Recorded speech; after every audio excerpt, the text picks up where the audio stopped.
Thank you. Thank you. Hello everyone. Nice to meet you. My name is Karlis. I'm a technical support engineer, Zabbix trainer, and everything else. And so today we're going to talk about Zabbix 7.0 best practices. And it's going to be about new things that come in 7.0 and as well some old things that maybe you have forgotten about. So yeah, might be worth paying attention. And first things first, so there are a couple of things that we need to know, that we need to actually pay attention to, and that we need to tune that come in 7.0. And first part is new processes. Zabbix 7.0 comes with lots of new processes, and indeed we should be able to do something with them and see how they perform. Then we have adjusted health monitoring. About it later on. We have lots of performance improvements, and that includes some things that were long awaited, and finally they are here. And last but not least, we also have proxy load balancing, which is a new feature of 7.0. It introduces proxy HA. And first things first, so we have the new processes, and the main ones are asynchronous processes, and these allow monitoring to happen asynchronously. And for that, we have 3 new processes that actually collect data, and also we have adjusted discoverer. First one, SNMP agent poller, that's for monitoring SNMP metrics from your devices, from SNMP devices, it's in the name. Then we have agent poller. This is specifically to do asynchronous agent checks. And we also have HTTP agent poller, and this allows to do HTTP checks using asynchronous data collection. And then we have discoverer. Previously, you probably remember how it worked. One value at a time. You have 1,000 hosts. It takes 30 minutes or more to do the discovery. Now it's a lot faster. And every single one of those processes can spawn up to 1,000 workers. So that means if I start one SNMP agent poller, I get 1,000 threads, and at that point I can do 1,000 checks at the same time, which is a very huge improvement if you take a look at how it happened before.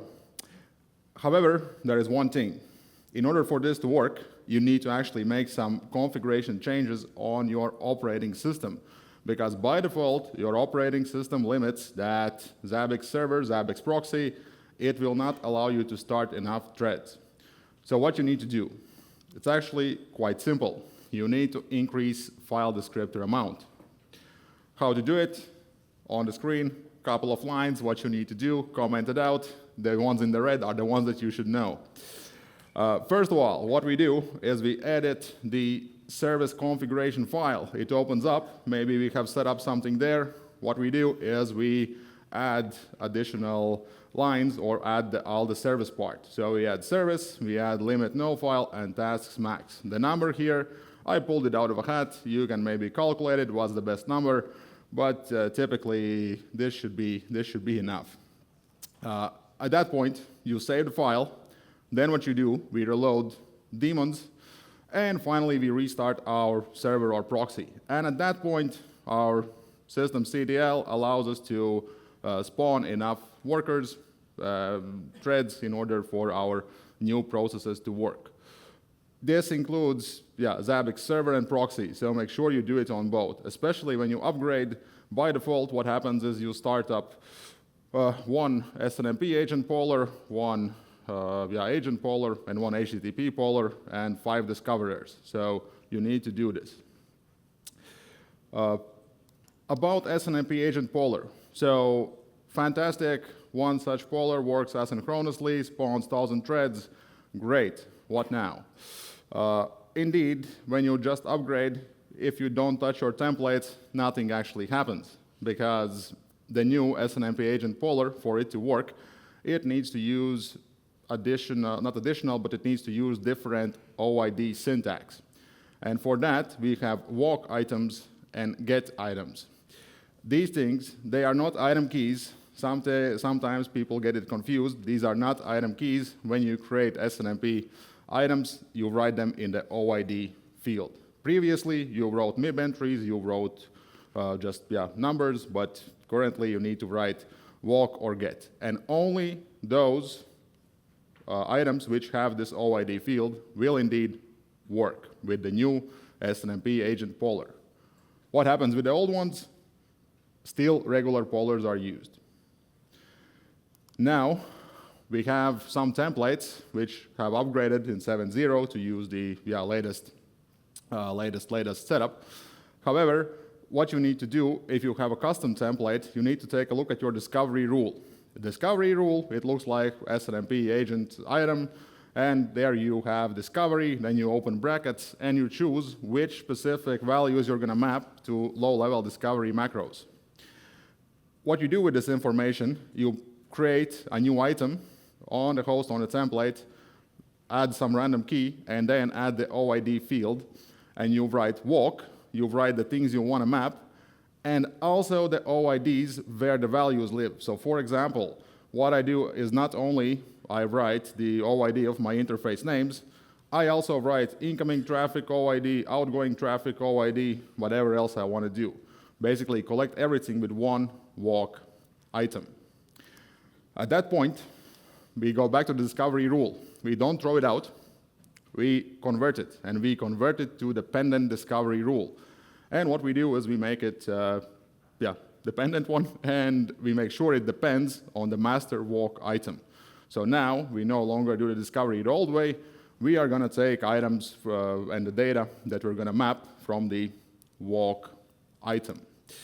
At that point, what we do is, we're going to set up pre-processing on the low-level discovery rule. So previously, it was just an SNMP item. Currently, it's a dependent item. And in order to extract data, we have new pre-processing step, walk to JSON. We extract whatever we want to map. In this case, we map SNMP value, I believe. Yeah, that's SNMP value, and we map it to some OID. We want to map something else, fantastic. And these things we're going to use for discovery. In this place, we don't map the actual values we collect. So again, back to the interface example, here we will map interface alias, interface name, whatever else, but the actual incoming, outgoing traffic, we don't map here. That's an important note. Then, what we do is we take a look at our previous template items. They are all SNMP agent. What we do with them is we convert them, again, to dependent items. Master item is the same one as we used for the discovery rule, and that's about it. Nothing else changes. So we just convert it to dependent item. Master item is the walk one. Good. Then, on the prototype, we have to set up pre-processing because it's dependent items. And what we do, we have new pre-processing step, walk value, and there we just extract whatever is necessary. In this case, probably it's some CPU metric. And that's more or less it. That's how you convert the templates. It's first time you do it, it's very hard. Karlis, please help me. No worries, I can do that, but it's not that hard. And last but not least, so the discovery rules, if they are dependent discovery rules, they will run every single time item receives new data. Do we really want that? Probably no, because we receive new data 1 minute, 5 minutes, 10 minutes, whatever, it's too frequent. And to avoid discovery rule execution to happen so frequently, we set up discard unchanged with heartbeat. It's a fantastic pre-processing step, and it's going to limit how frequently the rule gets executed. Unless, of course, the JSON skeleton, the values that we mapped, they actually change. But probably we don't often add interfaces to our devices, disks to our devices, so this basically means update interval for the discovery rule. Then, to the next thing, proxy memory buffer. So 7.0 comes with changes to the proxy, and one of them is memory buffer. And here we have 3 types, disk, memory, and hybrid. Disk is what we have seen before. All information collected gets stored in the database. That includes configuration data, that includes collected data, fantastic. We upgrade our proxies to 7.0. What happens? Proxies use a disk. Is it good? Yeah, it's fine, it worked like that before. Can we do something better? Yes, we can. We can use the hybrid mode. Hybrid mode allows us to utilize memory buffer and also the database. And what happens is that with a hybrid setup, we can store collected values inside the memory, and then we send them to the server, or server collects them from the memory. We don't store them in the database. And this makes everything a lot faster. If the memory buffer gets full, fantastic, we continue storing data in the database. Then, in the middle, we have memory buffer. This only utilizes memory buffer, and that's it. Karlis, do we need database for the proxy? Yes, we do, even if we use only memory mode, because proxy configuration details always will be stored in the database. So this is just for data collection. Then also proxies come with load balancing. Load balancing allows us to group up proxies. So now we can have how many proxies you want inside the same group, and they are going to monitor your own hosts. Why is this useful? Because if a proxy goes down, Zabbix server is going to balance out the remaining hosts between the proxies in the group, and then, basically it's proxy high availability. One new thing in terms of how to monitor proxy performance is using the latest Zabbix server health template, and it has the possibility to detect proxies which connect to this Zabbix server. And it will generate automatically data about the proxy, if it's alive, how many values it has, and all that good stuff. In order to make this work, you upgrade to 7.0. What you do is you go and you download the latest Zabbix server health template. That's something you need to do. Then, config updates. This is actually quite, at least in my opinion, very good change, because now almost all configuration updates are incremental. They are incremental for server, config reload, proxy, and agent config reloads. Why this is good? Because previously, server took 1 minute to upgrade configuration. Proxy took 1 hour, active agent took 2 minutes. So if you had an active agent behind a proxy, and if you are super unlucky, that meant you have 1 hour and 3 minutes until the agent actually started to push in data. Currently, this time has been lowered very much, and it's at most 25 seconds. And there is a difference between 1 hour and between 25 seconds. So this is a very good change. Then some more performance improvements. Front-end permission checks.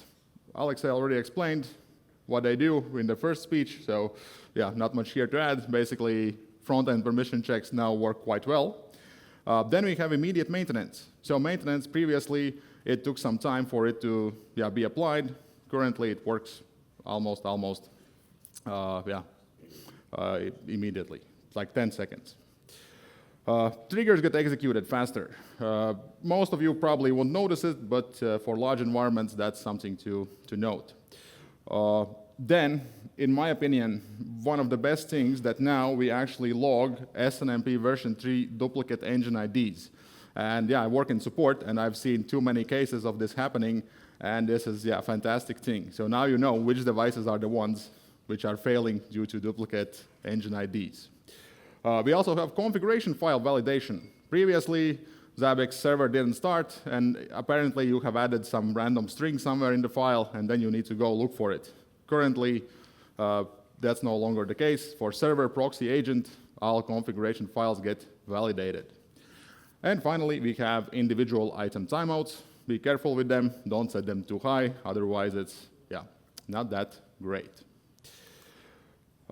Besides that, now to the old stuff. So remember, we have lots of processes to tune. We have workers, caches, and managers. For workers, what you need to do is you need to pay attention to how much they are used. Because if you have too much workers used, that means, first of all, you don't have the capacity to obtain enough data in quick enough time. And secondly, it puts load on your environment. So what you can do, first, you can not monitor some things, so just throw out monitoring, but probably that's not what you want to do. Instead, you need to usually increase the amount of workers started. And the typical case for worker usage in normal environments, it's 40 to 60%. So I have usage of 40 to 60%, fantastic, I should be fine. Then one of the most important worker in Zabbix is history syncer. And why it's most important? Because it does two fantastic things. It writes data in the database and it calculates triggers. One such history syncer can deal with up to 1,000 new values per second. Of course, this is the average Zabbix environment. If you have huge amounts of triggers, then probably not that many, but still, this is what you aim for. And this process is probably, I would say, one of the most impactful on the database. And then what can happen is that you see this fantastic problem appear that history syncer processes are more than 75% busy. So what to do? You need to fix it. Why this comes up? And what causes it? So first of all, if you see this, it means that data cannot be written in the database fast enough. Why is that so? Good question. Could be DB performance, could be failing disks, could be not enough hardware, or in very rare cases, it's, indeed you need to start up more history syncers. But typically, issues with history syncers, if it has worked well before, then it's something with the database. Then we have low-level discovery worker. So what these do, they perform discovery. And this also is one of the most impactful processes on the database. Why is that so? Because they create lots of connections, and they are quite heavy. Here, tuning-wise, I really recommend not going overboard with the startup of too many LLD workers, because you will see that your database will start to fail. Not fail, but it's going to get a huge load. And typically, it's not a good idea to move above the default, unless you are very sure about what you're doing. And then you might see something like this, that utilization of LLD process is full. So what it means that you have too frequent execution of low-level discovery rules. What to do about it? Start with tuning the database, start with checking your discovery rules, try maybe increasing update intervals for them, or maybe, discard unchanged with heartbeat. You already saw it in previous slides. Might be a good idea to do that. Then we have caches. In total, we have some caches, and indeed, most of them, what we also want to do is maintain them between 40 to 60%. Server and proxy, almost the same amount of caches, almost the same logic. First cache, probably the most important one, value cache. What this does, it stores values for easier accessibility. So for example, average CPU utilization over 15 minutes, we collect the value, 15-minute values get stored in the value cache. And this cache, it's almost limitless. 64 gigabytes, I haven't seen it being full for any environment, so I would say it's limitless, and this should never be full. What happens if it's full? What happens is that you have two problems appear, that everything is broken. And what it means that, your value cache will start to work in low memory mode. And that's actually quite a bad idea, because, like I said, what it does, it keeps values that we would like to access faster. And because we are not able to access them faster, it makes them quite slow to being accessed, because they are pulled from the database rather from the memory. And as you know, or if you don't know, then accessing data from memory is a lot faster than doing it from the database. Then we have config cache. This one also is almost limitless and also should never be full. What happens if it's full? Zabbix server crashes. Fantastic. So make sure you have enough memory allocated for it. And it's in the name, it stores configuration. And if you see this message, only way how to get rid of it, either make your configuration smaller, that means delete some monitoring, probably you won't want to do that, so increase the cache size. That's about it to do this. Then we have two more caches, history and history index cache. These have limited size of 2 gigabytes, and these caches, on the contrary, they should never be full, and they should be as empty as possible.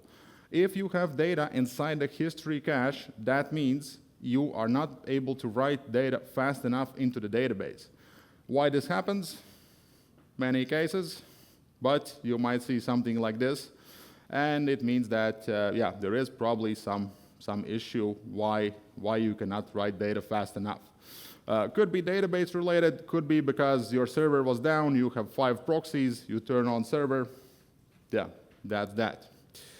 Other processes, caches, once more, 40 to 60% usage.